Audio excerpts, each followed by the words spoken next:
তোকে পিছে মাইয়েরা ঘুরে না, টাকার জন্য ঘুরে, তোর জন্য ঘুরে না। হুজুর কসম খেয়ে গেছে। আমি তো সিরিয়াল কত কেমনে কম, আমি তোরটা কত 3, মাইয়ার সিরিয়ালও 3।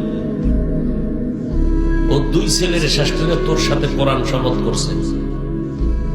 এবার তোরে ধ্বংস করে দিয়ে করে যাইবে ঘর থেকে, রেডি থাক। ডানা কাটা পড়ি না তো, ডানা কাটা পরির কামি তো হলো ডানা কাটা। ও ঘরে তোর মায়েরে কইবে তোর মায়েরে বাদ দে, ওর ডানা ভালো না, ব্যবহার খারাপ। কিছুদিন পরে কইবে তোর বাপেও খারাপ। তুই তো মহা আর পাও দোয়া পানি খাইছ। তুমি বলবে এখন কি করি? বাড়ি ছেড়ে শহরে ল, ভাড়া লড়ো, 2-3 রুম ভাড়া লই। এবার ও ঘুরে, তুইও ঘুরে। কিছুদিন পর কয় আসলে তোর ডানাটাও বেশি ভালো না, তোরে ফকির বানাই। এবার বলবে আমি হিজরত করলাম। যা। কি মুরব্বীরা রাগ করেন? বানায় বলতেছি, হ্যাঁ? এগুলি নাই সমাজে।